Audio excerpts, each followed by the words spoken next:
Kia has had a lot of success here in Europe the past couple of years. 20 years ago, their lineup wasn't that impressive, to say the least. But nowadays they make pretty cool cars. For example, the EV6 is arguably one of the most interesting cars for sale today. They also sell the Ceed, which is basically an entire Ceed family. So you got the Pro Ceed, you got the Sportswagen, and you got this 5-door hatchback version that I've got here. Now obviously the Ceed isn't that impressive as an EV6. However, it's still a pretty cool car, it looks pretty sporty and it offers great value for money. And now I'm going to show you some new design elements that you can find on this renewed Kia Ceed. Well, let's start with the front, because they changed quite a few things here. Well, firstly, there's a new logo on the bonnet, because, well, Kia has a new logo. And no, it doesn't say KN, it says Kia. And the grille is also new, it has a new design. It's the Tiger Nose grille, as Kia likes to call it. It's now finished in this glossy black, and you also get a chrome strip that runs all the way down here, and also a small strip on the top part of the grille as well. Now all the new Ceed models get these new full LED headlights, and you also get integrated LED daylight running lights as well. And the daylight running lights also work as a turn signal. If you go a little bit lower, you can see the two large air intakes on either side of the front bumper. They are actually, well, completely fake, as you can see, but they do look kind of cool. Now if you look all the way down to the lower air intake, you can also see two chrome strips that are new as well. There are also some new wheels and some new body colors. There are 3 new wheel designs in 16, 17 and 18 inch sizes, and there are 4 new body colors, making a total of 13 colors. The color in this particular car I have here is called Machined Bronze, so it looks a little bit orangey, a little bit red, well, basically bronze.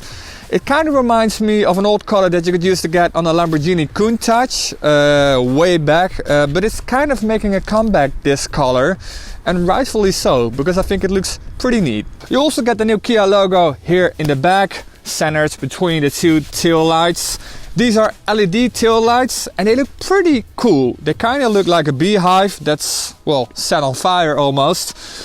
You only get these tail lights on the GT version and the GT line, which I've got here. So on the more basic versions you get more regular tail lights.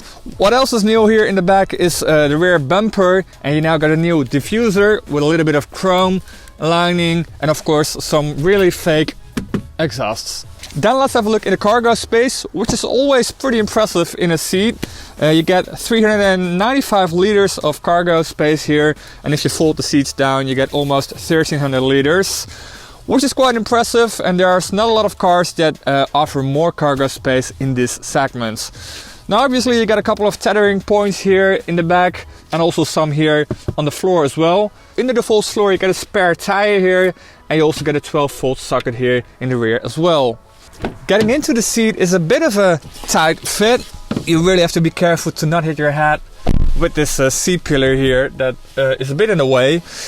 When you're in the car, you actually got, well, a decent amount of head space. I'm 1.80 meters and I still got some centimeters left. However, if you're like 190, you're not gonna fit here. I also got some space left for my knees here as well. I can't really fit my feet under the seat. That's a bit of a shame. However, these are the electrically operated seats. So if you get the regular seats, you probably get a little bit more room here for the passengers in the back. So what else do we got here in the back? You got 2 air vents here, so you can separate the airflow if you want to. You got a USB port down here, only one, and it's only an old USB port, so not a USB-C port. In the middle you got an armrest, obviously, with 2 cup holders. You got a little bit of a net here behind the seat. What is also pretty cool is that you can get heated seats here in the back, which is always nice to see, especially in a hatchback in this segment. Now obviously you don't get that as standard, you have to get a higher trim and pay a little bit extra.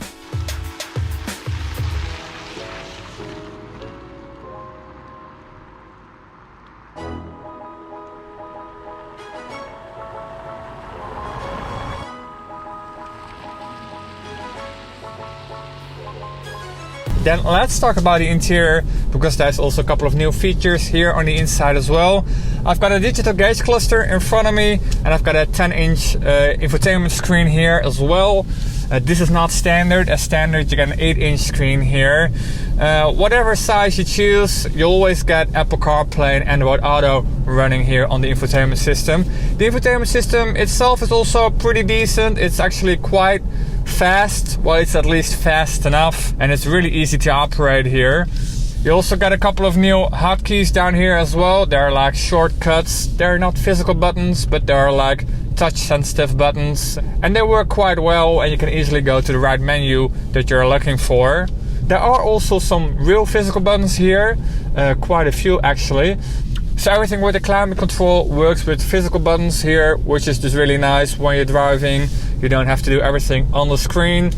The volume control also works with a physical button. You got this big dial here, but you got also some buttons on the steering wheel, like a volume knob here as well, because you got a multifunctional steering wheel with tons of buttons as well. There's also some buttons for the self-help driving systems on the steering wheel. So you got adaptive cruise control on this car, lane assist, and if you use both of them, you basically got a car that can do semi-autonomous driving. The system works quite well, the lane keeping assist and the adaptive cruise control, but you do have to keep your eyes on the road and the hands on the steering wheel, obviously. Now this particular car I have here is the GT line that has basically all the options. So heated steering, heated seats with memory function. I got this big panoramic roof. The seats are covered in leather and Alcantara. So a lot of options that you don't get as standard, but it is nice to see that you can get options like this on a C-segment hatchback. And the best part of this new Kia Ceed is the new engine. It has the new 1.5 Kia engine, a 4-cylinder producing 160 horsepower, and it's just a really great engine. Fuel mileage is really impressive. It's better than the 1.4 in the previous Ceed, but it has 20 more horsepower, and it just feels more alive. It's really torquey, even on the lower end there's a lot of torque, which makes this car just really comfortable to drive. You don't have to put in too much effort to get the car rolling, and there's not a lot of noise. It's really hard to even hear the engine. You really have to rev it up real high, and you can actually go into sport mode, then you can actually hear the engine a bit better.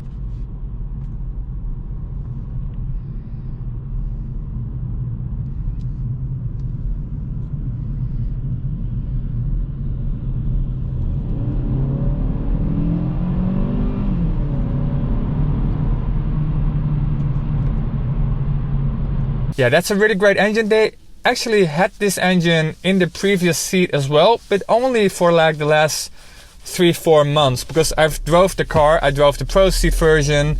I will leave a link to that video in the description below. And that car already had the new 1.5, but only at the end of the run for that particular model. You can also get this car with a 1 liter producing 120 horsepower, and if you go for the GT version, you get a 1.6 producing 204 horsepower. And in some countries I believe you can also get some diesel engines, but not here in the Netherlands where I'm located. So the car I'm driving right now has the 1.5, but not with the mild hybrid system, because you can also get the 1.5 with a mild hybrid system. And the 1.5 I'm driving right now is mated to a dual clutch 7-speed automatic, but you can also get a 6-speed manual, but you can only get the mild hybrid version with the 7-speed automatic. So that's it for this video. I hope you liked it. If you do, don't forget to hit that like button, and don't forget to hit that subscribe button as well, and then I'll see you in the next video.